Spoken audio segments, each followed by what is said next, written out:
Hey everyone, welcome back to the channel. So today what I'd like to talk about are hamstring injuries.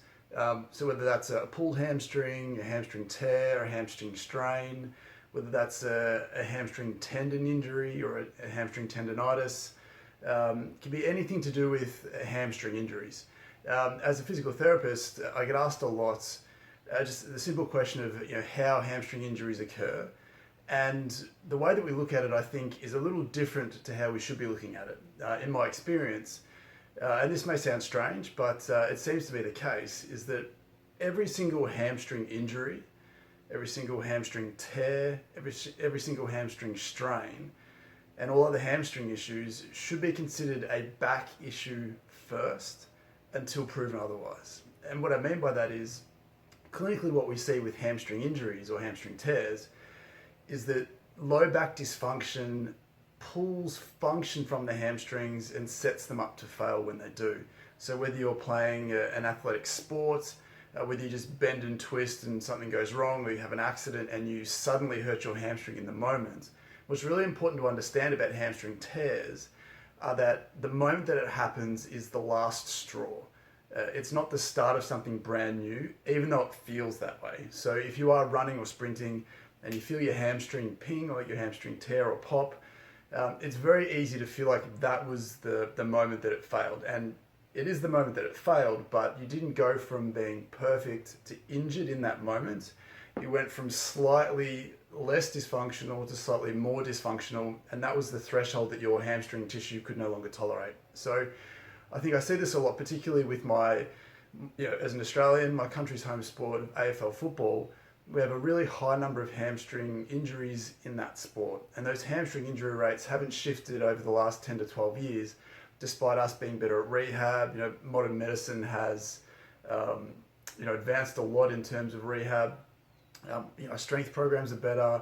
We have all these protocols in place to hopefully heal hamstrings and get them stronger and prevent hamstring injuries.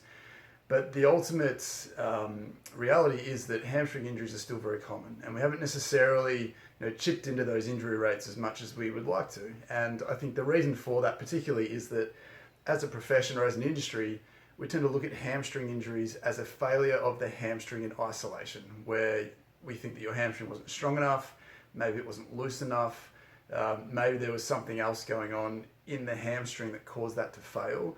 When in actual fact, we need to take a step back and put it into context of the lower back.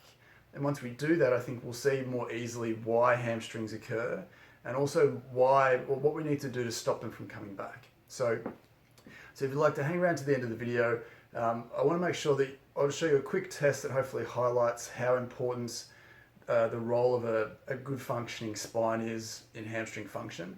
But before we get to that, I just want to quickly touch on, I guess, the mechanics of how the hamstring and the back relate to each other. Now, it's important to understand that when I talk about back dysfunction, again, you don't have to have any of the big name items like a disc bulge or a nerve root issue, arthritis, stress fractures or anything like that.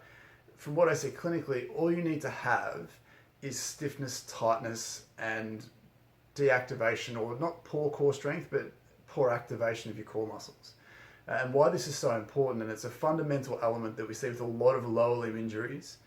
If your back is dysfunctional, it pulls function from your hamstrings in sort of two main ways that I see to prioritize the stability and the function of your spine over the peripheral function. So your body cares more about your central components with your trunk, your spine, your spinal cord, than it does with your legs, essentially. And that makes sense. So I think, again, to reiterate that point, if you have any hamstring dysfunction, you've got to make sure that your back is functioning normally, otherwise you probably won't conquer it. You may not, if you've torn your hamstring once, you may never tear it again. But if your back is dysfunctional, most likely without you realizing it, then there's, I guess, the potential for that hamstring issue or even tight hamstrings to be there for a while. So again, when we talk about that low back function, and we're not talking about the big ticket items like a disc bulge or a nerve root issue or whatever it might be, your back doesn't have to be painful. As I said, we're looking for joint stiffness, deeper joint stiffness, overloaded tissue, tight muscles around that spine and in and around that spine. So again, you don't have to have pain. You don't even have to realize that you're stiff and tight. But when you test it out, or when you have a physical therapist or someone push through the joints of your spine, it's highly likely that they'll be able to find some stiffness in those joints, stiffness that you didn't realize that you had until somebody went looking for it. So basically what that means is that if your spine is a little bit stiffer and a little bit tighter than it wants to, the two ways, I guess, that the hamstrings get involved here is, the first one is through the sciatic nerve. And a lot of people know that the sciatic nerve comes from the base of your spine. It goes through your glutes, that piriformis area, and it basically comes down the back of your leg towards the back of the knee.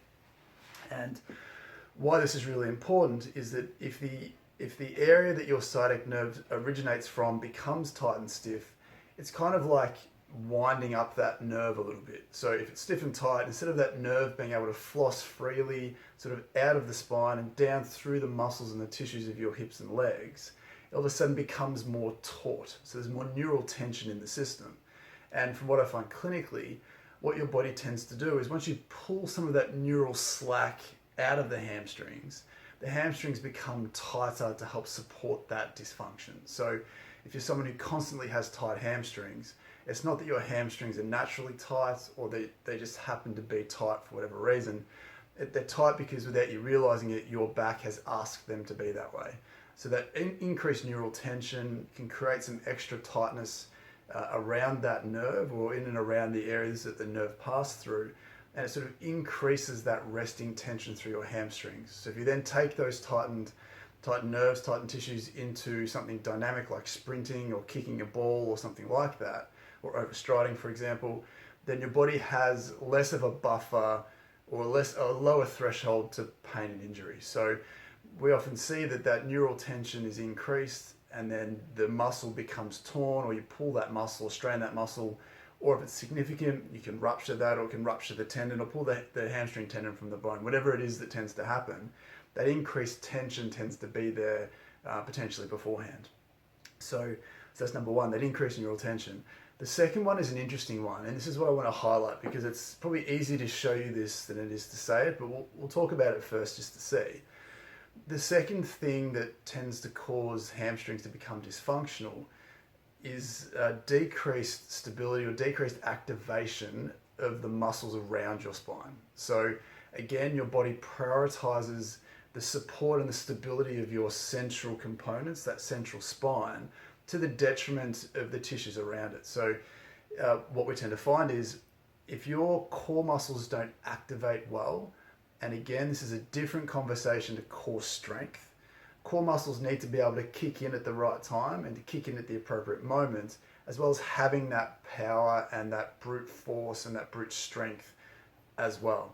But one of the things that we see is that you can have a fantastic ability to produce core strength. You can be really strong in a lot of core exercises, but it doesn't count for as much if your body doesn't use those muscles at the right time. And I'll talk about at the end of this video, I guess, how your back generally becomes dysfunctional and how the core muscles deactivate. And it's a really simple idea and something that you can change very quickly. So hang around to the end of the video for that. But the important thing that I want to get across here is, if your spine and the muscles of your spine, your core muscles, become deactivated, your body needs to find that extra stability from somewhere. And whether it be through the sciatic nerve or the hamstrings attachment to the pelvis, your body can tighten up and stabilize the system by increasing that tension in your hamstrings. So, and again, the exercise that I'll show you in a second will highlight this, but if your body doesn't stabilize your spine well, it tends to draw that sort of stability from your hamstrings. Again, decreasing that resting mobility, increasing that resting tension.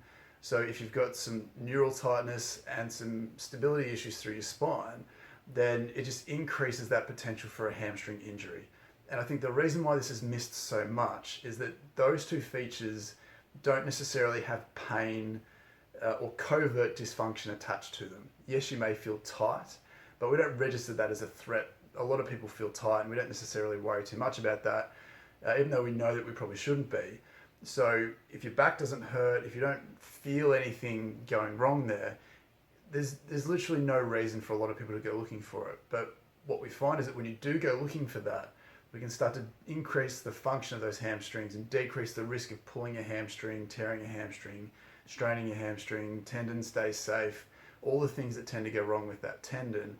We can optimize and upregulate that function by improving the function of your spine. So the movement that I want to show you guys here is it's a very simple exercise, but I'll show you the difference between a spine that's not braced and a spine that's braced. And you won't be able to see this, but I'll talk you through it. So basically it's a straight leg raise. So you can do this yourself at home, is if you can lie down on the floor, straighten one leg out, and then lift your other leg up to about 90 degrees and hold behind that thigh. And all I want you to do here is, without moving this thigh and keeping your foot pointed out for this one, I'll get you just to straighten your leg as far as you feel comfortable without moving your thigh. So just go up as high as you feel comfortable. So that's probably the end of my range just here. Now what I want you to do here is have a look at where your toes are in relation to the roof or the wall. And just remember that, because we're going to come back to this and do it again in a second. So the next thing that we want to do here is we want to brace that spine. So for people that know how to do this, if you find the bony bumps at the front of your hip and come in from that, you'll feel a fleshy part of your abs. If you dig deep into that, this is where you'll feel those core muscles activate. And to activate those core muscles, all you need to do is take your breath in, and then as you breathe out, you want to draw that belly button in towards your spine. And if you've done that correctly, you should feel those muscles gently tense and activate underneath your fingers. It's separate to a squeeze, which is a sit-up type movement where you're squeezing those muscles and all the superficial muscles on the top become really tense. It's a deeper sort of in and up feeling, and you'll feel some light activation of that muscle. So what we want to do here is we want to get back into the same position again, and we want to activate those core muscles, so draw it in and up. And then what you should find is when you lift that leg up again, it should automatically go further than before. And because what you've done here is, if I release those core muscles again, I'll just come back up. So that's as far as I feel comfortable going. I can't really push that any further. If I draw those muscles in again, so I'm drawing that muscle in, and all I'm doing again is just straightening my leg, and it just feels like I have extra movements to give. And what this does, and hopefully if you go back to this video, you can see that my leg got to a certain point and then it got a little bit further second time round once it activated. So just so you don't have to take my word for that, please try it yourself, because if you can understand how those core muscles stabilize your spine and gives you a more functional platform to lift your leg, it takes some of the onus off those hamstrings. So for anyone watching this who has had recurring hamstring issues, you want to understand how hamstring injuries occur. If you're at a high level club and you're trying to find new ways to solve that hamstring problem, you have to start at the lower back. You have to make sure that your patient or yourself can brace their spine effectively. You also have to make sure that their back is loose and mobile. So those joints need to free up, that nerve needs to free up really well. And if you don't have those things going for you, it's very hard to fix hamstring injuries. So with that being said, as we said a little bit before, the last thing that I wanted to touch on here is how it gets to this. How does your spine become dysfunctional? How do those core muscles deactivate despite having good strength? And the answer is not that interesting. It's something that we talk about a lot on the channel.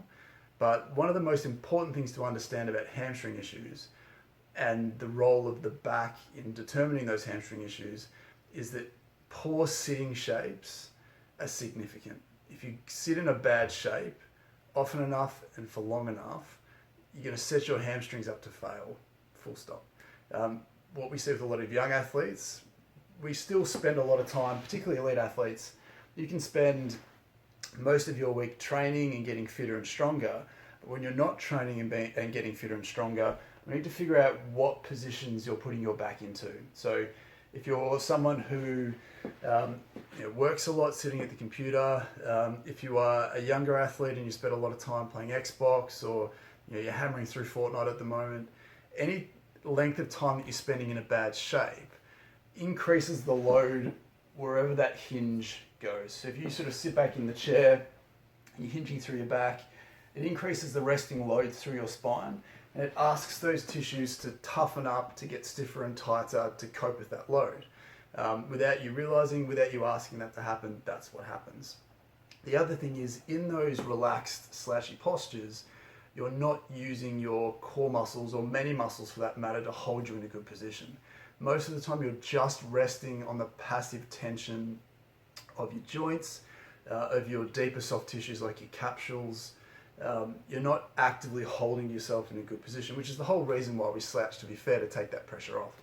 So you can spend hours a week toughening up your core, getting stronger through planks and football exercises and Pilates and yoga and all these sorts of things. But if you're doing that for, say, 1 hour a day, and then you spend 5 or 6 hours straight after that in a bad shape, you're not using that core strength at all. And then your body's ability to recognize when it needs to activate gets diminished. So I guess to follow this all the way through, in summary, what I find clinically as a physical therapist is, if anyone has any hamstring dysfunction, there's going to be some back-specific things that have to get better in terms of mobility and activation, strength as well, depending on the person. But all of this, the reason why we have this conversation is generally because of our bad sitting habits. So if you want to be someone who used to have a hamstring problem or used to have tight hamstrings, you have to be someone who's now good at sitting, basically. So it's not sexy, but if you can't sit in a good position where you actively hold yourself, or you prop something into your back to keep yourself in a good position, then you're not solving the problem. And we're always going to keep having this conversation of how hamstring injuries occur, because we're not taking a step back and understanding the mechanics and what your body prioritizes over your hamstrings, which is that central spinal dysfunction. So hopefully that was informative. Hopefully it wasn't, I didn't ramble on for too long. So as always, if you did find it useful, please leave a like below. If you enjoy this content, please consider subscribing as well. The way that YouTube works is for these videos to get out to more people, for this information to spread, we sort of need that interaction and your support. So if you found it useful, please interact and let us know. Comment below with your thoughts on this. I'd really love to hear what you have to say. But until next time, we'll see you then. Bye.